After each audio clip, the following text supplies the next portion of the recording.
this point, that means during the reversal process the entropy decreases, which violates the second law. Okay. But it's not very important. That is, it is only to say that there were objections to make Boltzmann's claim that the second law of thermodynamics can be derived from Newtonian equations. Of course, there is another paradox which is called Zermelo's recurrence paradox. I will completely avoid discussing about that.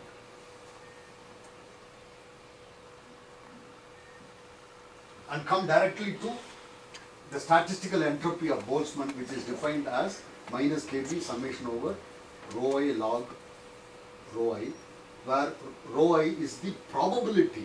Now probability has entered into the physical description. Rho I is the probability that the macroscopic system is in one of its microstate indexed by I. I am going to sum it over all the microstates for a closed system, then I get the entropy, and Kb is the Boltzmann constant. I put a negative sign because probabilities are less than 1. Log rho I will give you a negative, and I correct it by putting it this. So Kb is now called the Boltzmann constant. If we assume all the microstates are equally probable, which is what one has a fancy name for it, ergodicity. If all the microstates are equally probable, then rho I is equal to 1 over number of microstates, which is identical for all microstates because all microstates are equally probable. Then we get the familiar expression, S is equal to Kb logarithm of total number of microstates. Interestingly, this is the expression Boltzmann never derived. This was derived by Planck, but then he of course, it was obvious in the definition of H function, that is minus summation over rho I log rho I, it can be derived. It was Planck who derived this but gave the credit to Boltzmann. It is engraved on his tomb. So Boltzmann entropy is consistent with the thermodynamic entropy of clouds as defined through the statement that the change in entropy is equal to heat divided by temperature. Thus, macroscopic behavior is probabilistic if we accept statistical mechanics. Despite the fact that we are not able to get statistical mechanics from Newtonian dynamics, let us keep that issue aside. We can take statistical mechanics as the starting point, and if we accept statistical mechanics, then the macroscopic behavior becomes probabilistic. The moment you invoke statistics for describing macroscopic behavior, you have to contend with inevitable and inherent statistical fluctuations. The moment you say the probabilistic description, then you have to provide for behavior which are fluctuating away from the average behavior or expected behavior. Maxwell was the first to recognize that and state that the second law is of statistical origin, and hence there is a non-zero probability of it being contravened. To illustrate the limitations of the second law owing to its statistical origin, Maxwell proposed a demon which violates the second law, and that was the demon that I described at the beginning. The subtle idea is follows. Let us look at what the demon purports to do and ask if that would happen as a consequence of fluctuations inherent in an equilibrium system. You have an equilibrium system, but equilibrium system is not a dead system. Molecules are all the time moving. There are always ever present inherent equilibrium fluctuations. Is it possible for the system, an equilibrium system, is it possible for you to capture the equilibrium system in one of its second law violating microstates and then say that, look, during this duration the second law is violated.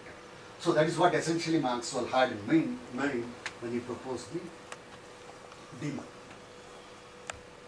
We should pay attention to the relation statistical mechanics has with the thermodynamics. So I have already told you, corresponding to every thermodynamic property, there exists a random variable in statistical mechanics. The average of the random variable over a suitable ensemble would equal the thermodynamic property. The average behavior is consistent. It is the average behavior that should be consistent with the second law. In this sense, the second law can never be violated. But I am going to look at the violation of the second law in the sense of Maxwell's demon.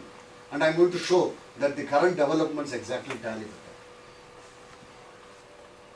that. A particular realization of the random variable need not be consistent with the second law. Maxwell meant second law violation in this sense and created a demon to pick up those microstates, those rare behavior of the macroscopic system that behavior is not consistent with the second law. Let me say, consider a typical experiment of you have a cylindrical box full of gas. It's a thermodynamic system with large number of molecules of the order of 10 power 25 molecules going here and there, and let us say it is in equilibrium. I am going to put exactly at the center, I am going to create a wall and ask the question, how many molecules are there on the left side of the box and how many molecules are there on the right side of the box. You will find invariably every time you do that experiment, you will find half the number of molecules on the left, half the number of molecules on the right. But for fluctuations, which are not even measurable, those fluctuations go like inverse of the square root of the system size.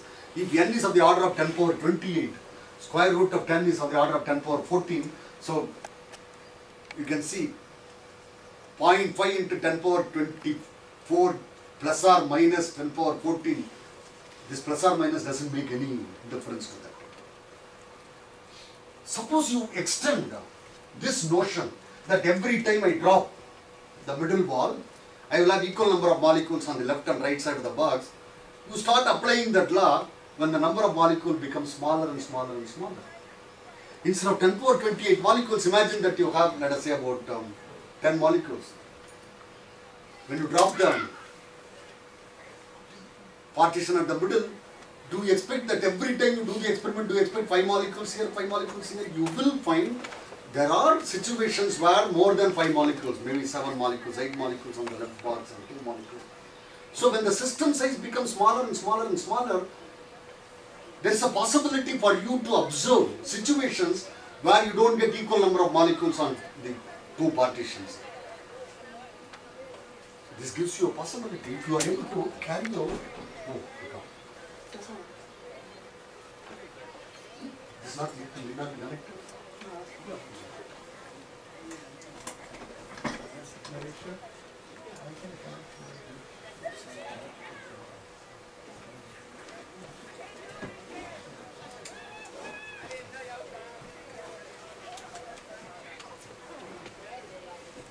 So if the system size that you are looking at, if the number of molecules that you are looking at are becoming smaller and smaller, you will find second law violating microstates occur often. But then even for a very small system, if you calculate the average behavior, it will be consistent with the second law. That is, even if, for example, imagine that I have 2 molecules on here. When I drop a box, second law tells me that 1 molecule on left partition, 1 molecule on the right partition. There is a possibility that 2 molecules are here or 2 molecules are here.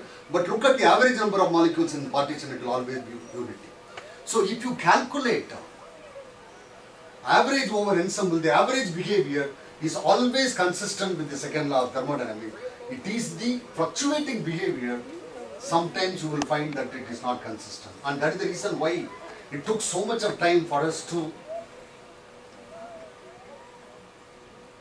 look at experiment and show that, look, these are the, there is nowadays we have what are known as laser tweezers where you can manipulate a single molecule, drag around a single protein molecule, and you can carry out experiments at very, very, very small length scale, nano and sub-nano scales. When you carry out that experiment, you find that several times that your experimental results are not consistent with the second law, and that is so we are able to, experimentalists could come up with a definitive statement about second law of violation in the recent times, because our tools to probe the system at very, very small length scales and time scales, we have very refined tools. So this is what I had explained. That is, if I have just 2 molecules, you can see that these are the 4 possibilities. Average behavior, average number of molecules on the left is 1, average number of molecules, so it is consistent with the second law. But you can see these are the 2 states which are violating the second law. You can observe these only when there are less number of molecules. This is a very pathetic case where I have just 2 molecules. I don't think experimenters have come to the statement that they can probe molecules at 1 and 2 level. Does that mean that as the system size reduces, the probability of finding such states increase? Yes, probability for finding such states increases. And that is how they found it in the experimental situation. Okay. So what are the recent developments? Sure, please, please. You mentioned something a while ago that disturbed me very much. Tell me. and I tend not to believe that. I respectfully say that. You said that Boltzmann's statistical, because his computation, it was done by Planck and not Boltzmann. In other words, that's no. Boltzmann did the work. Huh? Boltzmann did the work. Right. But he gave his expression for entropy. In fact, he didn't even call it as entropy. He called it as H. Boltzmann H function, which is summation over rho A log rho I, or PA log PA. If you put a negative sign, H function becomes entropy. This is what Boltzmann did. But in his tome, you will find that entropy is S is equal to K log omega. That expression was, you never find that expression in Boltzmann's papers. That expression was derived by Planck. But it is there in the Boltzmann's expression rho A log rho A. That's what I showed, no? If rho A, all rho A's are equal, so rho A is equal to 1 over omega, 1 over number of microstates, so S is equal to K log omega. I never said that Planck did Boltzmann's work. Boltzmann was the one who did Boltzmann's work. Planck derived S is equal to K log omega from Boltzmann's statement of H function, or with a negative sign, we can call it as entropy. Let me be very clear. So, credits have to be given to where it is due. So, Planck never tried to rob Boltzmann of the credit discovering entropy. In fact, that was the reason why he engraved it on Boltzmann's too. In fact, he was the person to call it as Boltzmann entropy. Boltzmann never used the word entropy, he called it as H function. It is called Boltzmann's H function, Fi log Fi or Pa log Pa. Summation over I with a negative sign is called H. Okay. Subsequently, Maxwell realized the importance of Boltzmann's work, Gibbs, Planck, and then subsequently Einstein. These were the people who formulated statistical mechanics. That is, if you want to identify who are the founding fathers of statistical mechanics, Boltzmann, Gibbs, Maxwell and Einstein. These are the 4 people I would pick up as the ones who have given rise to the subject called statistical mechanics. Okay. So in the recent times we are talking about entropy fluctuation theorem, heat fluctuation theorem and work fluctuation theorem. Of these I will take up in detail the work fluctuation theorem, and I will show you that how the Maxwell's demand and the recent developments in fluctuation theorem are consistent with each other. So I told you that if you have a process that takes the system from the thermodynamic state A to state B in an irreversible way, then the work done in the irreversible process is greater than dF. I want to ask, what does it mean? How do I look at it statistical mechanically? Thermodynamically there is no problem, there is only one definitive, there is no scope for probability in thermodynamics, there is no scope for fluctuations in thermodynamics. All the thermodynamic quantities are definite quantities. So W is greater than dF makes a lot of sense in thermodynamics. But when you translate the same statement, W is greater than dF, and when you want to look at it statistical mechanically, I want to know what is the meaning of this statement. Imagine that you have an experiment that represents the switching process. I am calling it a switching because this the irreversible process can be never represented as a part in the thermodynamic phase diagram. At best you can say that when you go from A to B, the system is in A, disappears at A and appears at B. I cannot show how it has gone.